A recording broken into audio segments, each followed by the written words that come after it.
So hello everyone, कैसे हैं आप सभी। उम्मीद करते हैं शानदार जानदार होंगे। और आज हमारा जो टॉपिक है एमपी सेट नेट का टॉपिक है, इंग्लिश पीजीटी का टॉपिक है, जिसमें हम लोग बात करने वाले हैं एलिजाबेथन एज के एक और राइटर की, जॉन लिली की। ठीक है, तो स्टार्ट करते हैं सेशन को without waste of any time dear students. ठीक है, सो यूनिवर्सिटी ऑफ विट्स के जो राइटर्स थे उनकी सीरीज चल रही थी, जिसमें मैंने आपको जॉर्ज पील के बारे में, रॉबर्ट ग्रीन के बारे में, ठीक है, बता दिया है। ठीक है, थॉमस लॉज, क्रिस्टोफर मार्लो के बारे में मैंने आपको बता दिया है।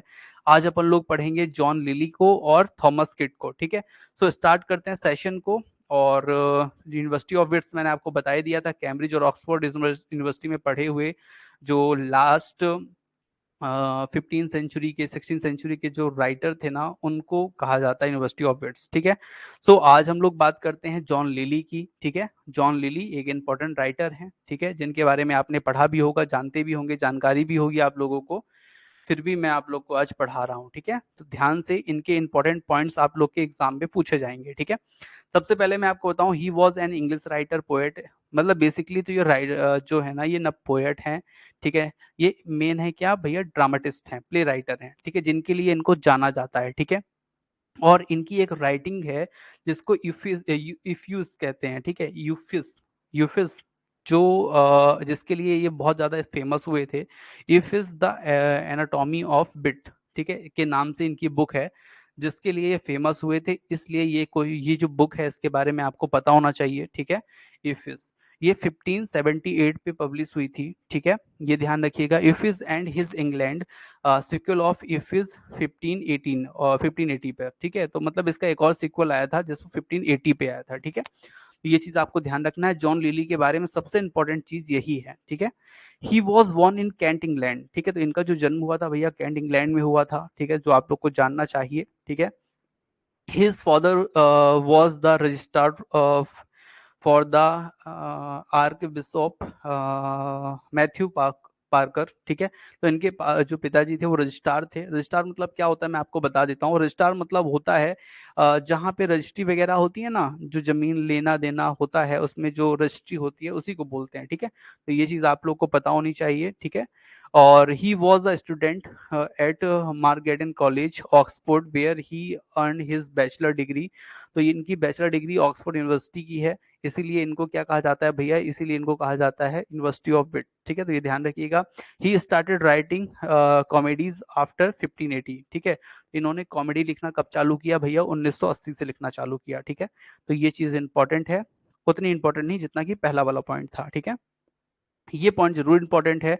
लिली प्ले वर एक्टेड बिफोर क्वीन एलिजाबेथ। ठीक है, क्वीन एलिजाबेथ के पहले इनके जो एक्ट थे वो क्या हुए, जो प्ले थे वो, जैसे कि क्या नाम है उसका, the children of the chapel. ठीक है, the children of the chapel and by children of Paul at the Blackfriars theatre. मतलब जो ब्लैक फायर थिएटर है ना, वहां पे इनके ये जो दो प्ले हैं वो क्या हो चुके हैं, ऑलरेडी पब्लिश हो चुके हैं। ठीक है, in 1583 he gained control of the first Blackfriars theatre. ठीक है, सो ये कुछ पॉइंट्स हैं, इनको आप लोग को क्या करना है, ध्यान रख के चलना है। ठीक है, नेक्स्ट नेक्स्ट पॉइंट क्या है, ये सबसे इंपॉर्टेंट पॉइंट एक और है। इन 1632 ब्लॉन्ड पब्लिश्ड 6 कोर्ट कॉमेडीज। ठीक है, इनकी 6 कॉमेडीज एक साथ पब्लिश हुई थी। ठीक है, और वो उनका नाम मैं आपको बता देता हूँ वो क्या क्या है। तो एक तो इंडिमिनन है, ठीक है, एक दूसरी है कंपैस पे, ठीक है, सोफो एंड पाहो, ठीक है, सोफो एंड पाहो, और गलांटिया, ठीक है, मिडास और मदर ऑफ बॉम्बी। ठीक है, तो ये चीज आपको ध्यान रखना है कि एक पूछा जाएगा 1632 पे जो पब्लिश हुई थी एक साथ लिली के कौन से प्ले हैं, तो इसमें 6 प्ले शामिल थे। ठीक है, इसे आप ब्लॉन्ट नाम से भी जान सकते हैं। ठीक है, तो ये चीज आपको ध्यान रखना है। आगे चलते हैं। ठीक है, so love's metamorphosis was left out among the 6 comedies. ठीक है, तो यहाँ पे आपको ये ध्यान रखना है कि इसमें से एक जो कॉमेडी है जो इसमें से बाहर रखी गई थी वो लव्स मेटाफोसिस है। ठीक है, तो ये चीज आपको ध्यान रखना है। फिर फिर क्वेश्चन है, lily made a deep influence on Shakespeare. Love's metamorphosis has deep influence on Shakespeare's Love Never Lost, ठीक है। तो lily made a deep influence, जो लिली हैं वो बहुत ज्यादा इन्फ्लुएंस थे किससे भैया, शेक्सपियर से, ठीक है। So Lyly made a deep influence on Shakespeare, love metamorphosis has deep influence on Shakespeare, love never lost. एक शेक्सपियर का बहुत इंपॉर्टेंट लव नेवर लॉस्ट आपने सुना होगा, राइटिंग है। उसमें जो उसमें जो शेक्सपियर हैं वो लिली से बहुत ज्यादा क्या है, एक्स इंस्पायर हैं, ठीक है, इन्फ्लुएंस हैं, ठीक है। तो उसमें ये चीज उनके समझ में आती है लव लेवर लॉस्ट से, ठीक है। तो ये चीज इंपॉर्टेंट है, ये ध्यान रखिएगा। शेक्सपियर का जो एक प्ले है लव लेवर लॉस्ट, इसमें लिली की कुछ झलक मिलती है। क्यों मिलती है? क्योंकि ये इनसे बहुत ज्यादा इन्फ्लुएंस थे। कौन? शेक्सपियर इन्फ्लुएंस थे, ठीक है। ग्लांटिया क्या है भैया? तो ग्लांटिया ऑफ लिली, ये है ना, ग्लांटिया कॉमेडी है। Gallathea of Lyly has influence on Shakespeare midsummer night dream, ठीक है। तो ये भी आप एक पॉइंट है, ध्यान रखेंगे। The proverbs all is fair in love and war has been attribute to Euphues. Euphues मतलब होता क्या, ये जान लीजिए। इफ्यूसिस मतलब होता है किसी भी राइटिंग में ना, किसी भी राइटिंग में जो टफ वर्ड होते हैं उनका यूज ना करके सिंपल वर्ड को यूज करना कहलाता है, ठीक है। तो ये चीज ध्यान रखिएगा। ये all his fair in love and war, ये एक इंपॉर्टेंट लाइन है, ठीक है।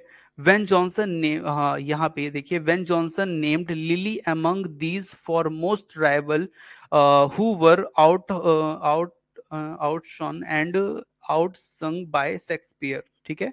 तो ये भी एक इंपॉर्टेंट लाइन हो सकती है, ठीक है। The maid metamorphosis in late Elizabethan stage up, ठीक है।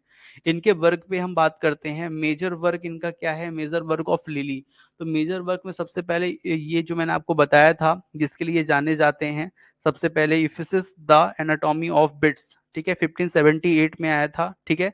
इसके बारे में कुछ मैंने और इम्पोर्टेंट फैक्ट्स दिए हैं जो आप लोग देख सकते हैं, पढ़ सकते हैं, ठीक है। सो यूफिसिस जो है द एनाटॉमी ऑफ बिट्स 1578 में आया था। इतना आप लोग के लिए जानना वैसे काफी है। जो नेट सेट स्टूडेंट हैं वो थोड़ा सा इसमें और गौर कर सकते हैं। यूफिसिस मतलब होता क्या है भैया? सिंपल शब्दों का प्रयोग करना, ठीक है। यूफिसिस एंड हिज इंग्लैंड 1580 पे आया था। ये जो यूफिसिस है ना, इसी का ये पार्ट 2 कह सकते हैं आप, या इसका मतलब कह सकते हैं कि एक सिक्वल है, ठीक है, मतलब उसी का बदला हुआ रूप है। साफो एंड पाहो, ठीक है, साफो एंड पाहो ये 1584 पे आया था। It is a comedy bye lily. ये भी एक प्रकार की क्या है, कॉमेडी है, जिसको परफॉर्म कहाँ पे कराया गया था? ब्लैक फायर थिएटर पे कराया गया था। इट इज सेट इन सराइकस, ठीक है। ये एक प्रकार का टाइप है, ठीक है। आगे चलते हैं। नेक्स्ट हमारा जो इसका लिली का जो वर्क है उस पे हम बात करते हैं। Endymion, Endymion the man in the moon, ठीक है। ये भी वो 6 कॉमेडी हैं जिनमें से ये क्या था, उसमें शामिल था, ठीक है। Endymion the man in the moon 1591। It is a play by Lily. Endymion is in love with goddess of moon, Cynthia. They never got married because Cynthia was a goddess, ठीक है। The play provides a vivid example of the cult of flattery in the royal court of Elizabeth, ठीक है। तो ये कुछ लाइनें हैं। हालांकि आप इतना बस ध्यान रखिए कि इंडिमिनन जो है वो किसकी राइटिंग है। तो एक तो ये आपसे बन जाना चाहिए, दूसरा ये कब पब्लिश हुआ, ठीक है। चलिए, इंडिविनन देखिए किड्स ने भी लिखी है, ठीक है। तो ध्यान रखिए इसका पूरा नाम Endymion the man in the moon है, ठीक है। So the woman the woman in the moon, the woman in the moon ये 1595 पे आई थी, ठीक है। It is the only play written by blank verse. अब देखिए ये कितना इंपॉर्टेंट फैक्ट्स है। अगर लिली के बारे में एक इंपॉर्टेंट क्वेश्चन पूछा जाए कि द मून इन द मतलब लिली का कौन सा ब्लैंक वर्स है, तो आपको बताना पड़ेगा the moon is in the moon, ठीक है। कंपास पे ये 1584 पे आया था, ठीक है। इंडिपेंडेंट ऑन नेचुरल हिस्ट्री, ये नेचुरल हिस्ट्री पे मतलब डिपेंड एक टॉपिक है जिस पर इन्होंने लिखा था राइटिंग, ठीक है। गलाथिया, गलाथिया क्या है भैया? गलाथिया जो है 1592 पे आया था, ठीक है। तो ये ध्यान रखिएगा। मिडास ये भी 6 कॉमेडी में शामिल है, 1592 पे आया था। मदर बॉम्बी 1594 पे आया था, ठीक है, तो ये ध्यान रखिएगा। It is a vulgar realistic play of rustic life, ठीक है। और Mother Bombie is a folklore figure in the traditional ballad literature. सो लिली के बारे में जो इम्पोर्टेंट फैक्ट्स हैं जो आप जानते हैं, जो जानना चाहिए आपको वो आप जान चुके हैं, ठीक है। सो इसको अच्छे से आप लोग देख लीजिए, और इसमें जो इम्पोर्टेंट फैक्ट्स हो उसको निकाल करके आप लोग अलग लिख लीजिए, ठीक है। जब आप लिख लेंगे ना तो ऐसे ही क्वेश्चन आपके परीक्षा में वहीं से बनेंगे, ठीक है, जो मैंने आपको अभी बताए हैं ना वो क्वेश्चन, ठीक है। सो उम्मीद करता हूँ समझ में आया होगा आप लोग को जो मैंने इंपॉर्टेंट पॉइंट बताए हैं। अगर नहीं समझ में आया तो आप कमेंट करके मुझसे पूछ सकते हैं, ये यहाँ पे सर समझ में नहीं आया है। क्योंकि इसके बाद मैं एक राइटर और अभी आपको पढ़ाने वाला हूँ जिनका नाम है थॉमस किड, ठीक है। इसे कुछ लोग काइड भी बोलते हैं लेकिन मैं किड बोलता हूँ, ठीक है। चलिए, थैंक यू, मिलते हैं नेक्स्ट सेशन पे।